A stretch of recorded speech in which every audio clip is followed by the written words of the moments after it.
Здравствуйте, с вами Николай Борисов и рубрика «На страже». Что произошло в Якутии за неделю и к чему это привело? Начинаем.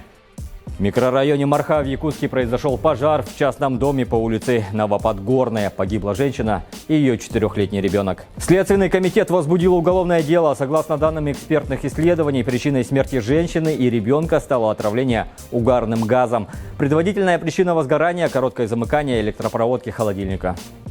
У виновника возникновения лесного пожара у села Тюбяй Сунтарского района пытаются взыскать затраты на его тушение. Согласно материалам уголовного дела, мужчина в конце мая 2021 года, находясь на сенокосном угодье, проводил работу по распиливанию кочек. В результате неосторожного обращения из-за вылетавших искр от бензопилы загорелась сухая трава, которая перекинулась на рядом находящиеся лесные насаждения. Пожар разросся до такой степени, что в опасности оказались не только жители села Тюбяй, но и соседнего села Шея. Огнем было пройдено почти 1000 гектар. Однако стоит отметить, что ранее мужчина уже был осужден на 240 часов обязательных работ. Сейчас с него требуют возместить 250 тысяч рублей, хотя ранее по иску прокурора района хотели взыскать в 2 раза больше – 500 тысяч. Приговор еще не вступил в законную силу.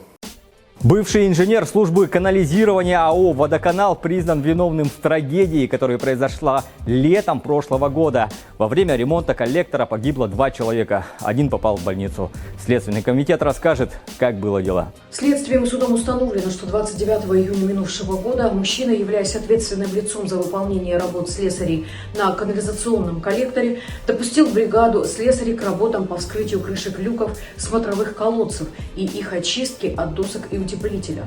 При этом работникам бригады не были выданы наряд допуск, а также средства индивидуальной защиты. Работник бригады, не имея газоанализатора для измерения уровня загазованности, выполняя указания инженера, спустился в колодец глубиной около 5 метров, после чего потерял сознание вследствие воздействия канализационного газа.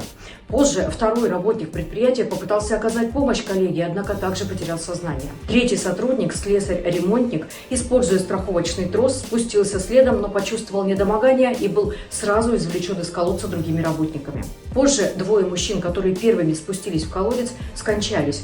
Третий был доставлен в медицинское учреждение с острым ингаляционным отравлением, где проходил стационарное лечение в течение 11 дней. Свою вину в совершенном деянии подсудимый признал полностью.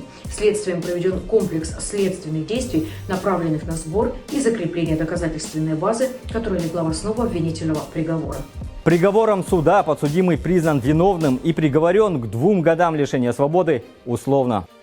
До 2 лет лишения свободы грозит 45-летнему жителю Якутии за незаконную добычу осетра в месте нереста. В результате незаконного вылова биоресурсов мужчина добыл 9 экземпляров сибирского осетра, причинив тем самым особо крупный ущерб водно-биологическим ресурсам на сумму порядка 1,5 миллиона рублей. Изъятая сотрудниками транспортной полиции рыба выпущена в естественную среду обитания. Жительница Мирного похвасталась крупной суммой денег во время застолья и лишилась их. В день происшествия потерпевшая распивала алкогольные напитки в компании подозреваемого. В ходе застолья она похвасталась удачной сделкой по продаже недвижимости, продемонстрировав своему гостю крупную сумму денег. Этой оплошностью и решил воспользоваться злоумышленник. Он, дождавшись, пока женщина заснет, вытащил из ее сумочки 500 000 рублей и скрылся. На похищенные деньги мужчина приобрел 2 билета до Новосибирска, где, по его словам, планировал потратить деньги на развлечения.